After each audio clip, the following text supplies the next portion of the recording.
Shri NM Srinivasa Reddy గారు, minister గారు మాట్లాడండి. అధ్యక్ష, ఒకటి తాల్కటోరా స్టేడియంలో బీసీ డెలిగేషన్ పెట్టినాం అధ్యక్ష.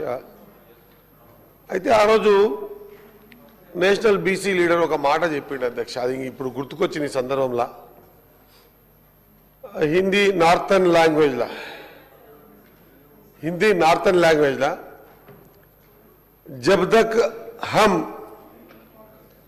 जब तक हम पिछड़े रह जाएंगे बिछड़े అని బీసీలలో ఫ్రాంక్గా చెప్పాలంటే అధ్యక్ష, మా తలసాని సీనన్న చాలా మంచిగా చెప్పిండు.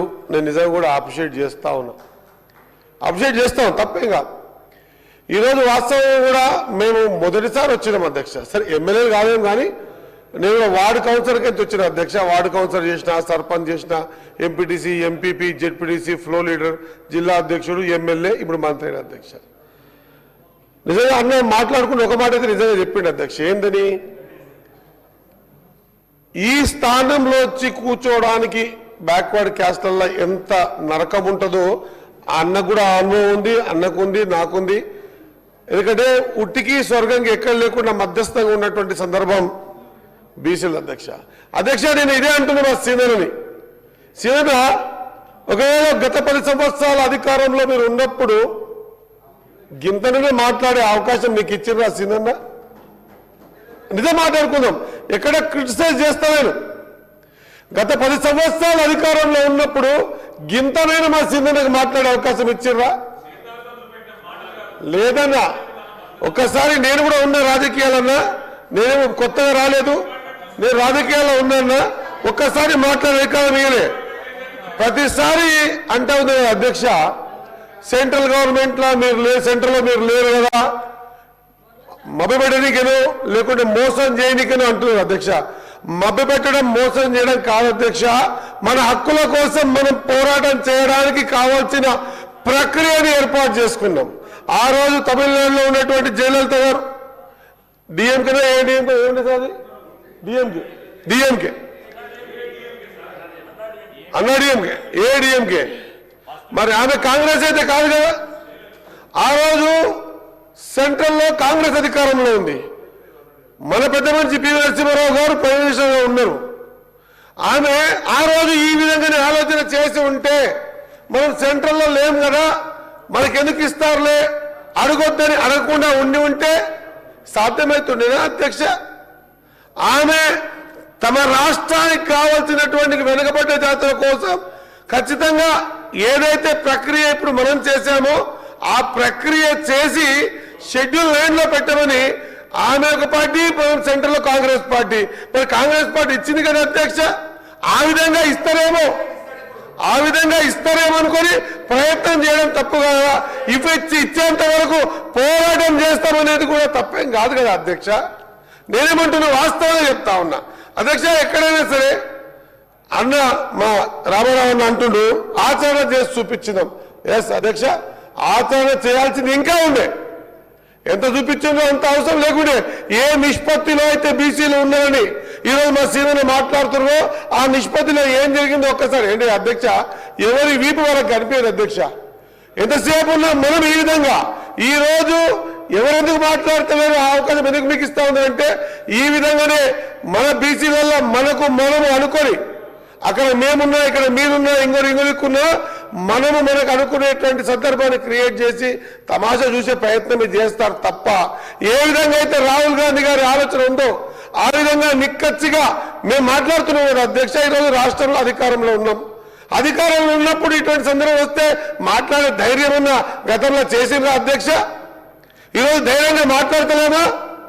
అధికారంలో ఉండడమే కాకుండా గవర్నమెంట్లో ఒక మంత్రిగా ఉన్నా కూడా ఎస్ చట్టసభల్లో 42% రావడానికి ఇక ఈ ప్రక్రియ ఏర్పాటు చేసుకోవాలి. 42% ఖచ్చితంగా ఇచ్చే ప్రక్రియ పార్టీకి కట్టుబడి ఉందన్న మాట అందరం కూడా అధ్యక్ష. ఇక్కడ ఒక చిన్న ప్రత్యేకత చూడాలి అధ్యక్ష. ఢిల్లీలో జంతర్ మంతర్ దగ్గర కూర్చున్నప్పుడు బీసీల ఒక్కటే పోలేదు అధ్యక్ష పార్టీకించి. బీసీలు ఒక్కటే పోయి అధ్యక్ష, ఎస్టీలు బీసీలు మైనార్టీలు అగ్రవర్ణాలు అందరం కూడా పోయి అక్కడ కూర్చొని ధర్నా చేస్తాం అధ్యక్ష.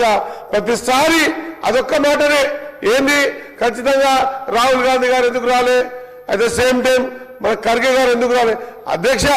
ఏఐసిసి అధ్యక్షులు ఖర్గే గారు రాహుల్ గాంధీ గారి ఆలోచన, వాళ్ళిద్దరి ఆలోచన విధానమే ఈ రోజు చట్టసభల్లో నిక్కాసుగా నిలబడి 42% రిజర్వేషన్ కోసం పార్టీ కట్టుబడి ఉంది, మేము కట్టుబడి ఉన్నామని చెప్పే ధైర్యాన్ని ఇచ్చింది కూడా ఆ నాయకత్వం అన్న మాట మరొకసారి గుర్తు చేస్తా ఉన్నాం అధ్యక్ష.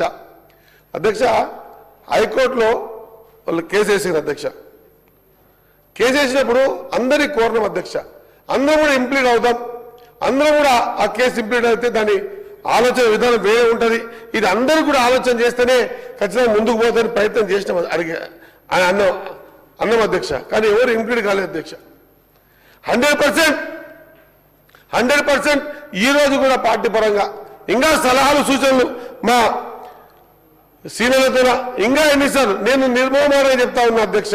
ప్రభుత్వంలో ఉన్నా కూడా, మంత్రిగా ఉన్నా కూడా, ఒకవేళ సీనియర్ శ్రీ నా దగ్గర ఒక కొత్త రకమైన ఆలోచన విధానం ఉంది, ఈ విధంగా పోతే మంచిదంటే తాను ఎక్కడికి రమ్మని అక్కడ రావడానికి నిర్మోహమాటంగా సిద్ధంగా ఉన్నామన్నమాట తెలియజేసుకుంటూ, ఖచ్చితంగా బీసీల పట్ల ఆలోచన ఉంది కాబట్టి అధ్యక్ష, ఖచ్చితంగా మన బై ఎలక్షన్ లో కూడా మా సోదరుడు నవీన్ ని నిలబెట్టి ఆ రోజు బీసీల అది ఎన్ని ఇబ్బందులు పెట్టినా బీసీల పట్ల వాళ్ళకు లేదు మాకుందని మళ్ళొకసారి రుజువు కూడా చేసుకున్నాం అధ్యక్ష.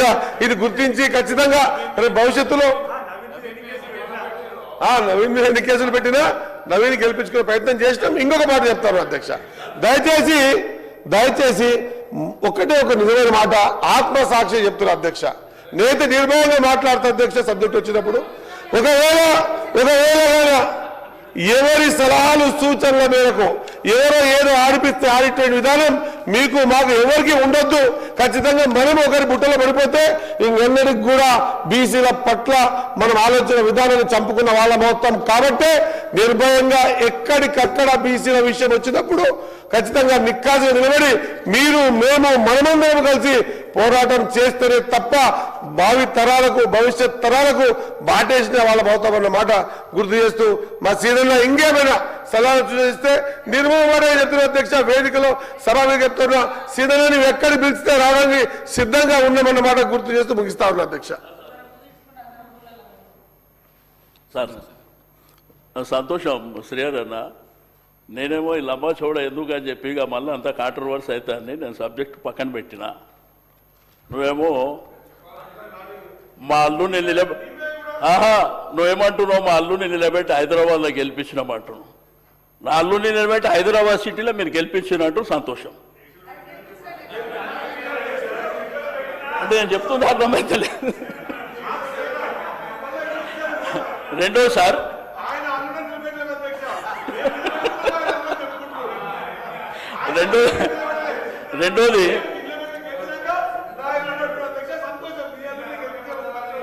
రెండోసారి నేను శ్రీధరన్న కూడా చెప్పినా, మీకు కూడా చెప్పింది సార్. సరే ఎందుకు నాకు అవకాశం ఇచ్చారు, థ్యాంక్స్ అని చెప్పి నేను కూర్చున్నా. అన్న మళ్ళా పాత విషయాలకే పోతుండు, ఇంప్లీడ్గా అమ్మన్నా అవి జడ్జిమెంట్లు ఉన్నాయి అధ్యక్ష. 50% కంటే మించి ఉంటే అవి చెల్లవు అని చెప్పి సుప్రీంకోర్టు జడ్జిమెంట్లు, హైకోర్టు జడ్జిమెంట్లు ఉన్నాయి. ఎవరు ఇంప్లీడ్ అయినా జరగదు. జయలలిత గారు 69% అప్పుడు పివి నరసింహారావు గారికి ఆ రాష్ట్రంలో ఆ సంఖ్య అవసరం ఉండే కాబట్టి ఆమె ధైర్యంగా నిలబడి నా సంఖ్య ఇది క్లియర్ చేస్తే నేను సపోర్ట్ చేస్తా అంటే అది జరిగింది, అక్కడ జరిగినటువంటిది. కాబట్టి దయచేసి నేను ఏమంటే ఇంకా విమర్శ ప్రతి విమర్శ నాకు నాకు అట్లా కాదు. హైదరాబాద్ సిటీలో ఉండి 6 సార్లు గెలిచినోని నీకు స్వేచ్ఛ ఉండేనా అని మాట్లాడితే నేను ఏం చెప్పాలి? నీకు చిన్న పిల్లగా అన్నా లే అన్నా, మీరు గుర్తుపెట్టుకోండి, నేను కాంట్రవర్సీ చేయదలుచుకోలే. మీకు స్వేచ్ఛ ఉండేనా?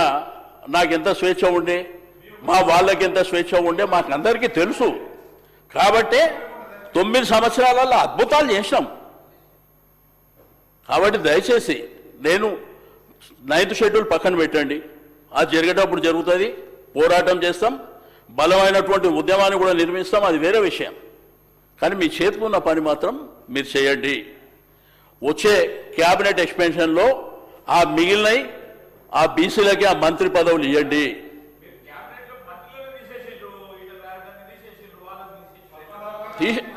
తీసే శ్రీధరన్న అన్న సార్, ఇప్పుడు తీసేసినా మేమే వచ్చినాం, తీసినా మేమే వచ్చినాం. కాబట్టి అదే తీస్తే కూడా మేమే వచ్చినాం సార్. ఇదంతా రెగ్యులర్ ప్రాసెస్ గవర్నమెంట్లల్లా. నేనేమంటున్నా, నువ్వు మంత్రి అవుతావా లేకపోతే నువ్వు కొట్లాడుతావా? రెండు సంవత్సరాల 4 నెలలు నా 2 మంత్రి పదవులు ఉంటే మా వాళ్ళు వాళ్ళ గౌరవం పెంచుకుంటుంటే ప్రజలకు మేలు జరుగుతుండే అనేది నేను కోరేది అధ్యక్ష. ఇవేమో మీ చేతుల పనులన్నా, అదేమో మన చేతిలో లేని పని. బీసీసీల ప్లాన్ మన చేతుల పని. రెండోది ఫీజు రియంబర్స్మెంటు మన ఖజానా పని. 20,000 కోట్లు అది మన చేతుల పని. 42% మన చేతిలో లేదు. ఆ కాంట్రాక్ట్లు ఇస్తామన్నారు, అది మన చేతుల పని. ఎంబీసీ మంత్రిత్వ శాఖ కూడా ఏర్పాటు చేస్తా అన్నారు, అది మన చేతుల పని. కాబట్టి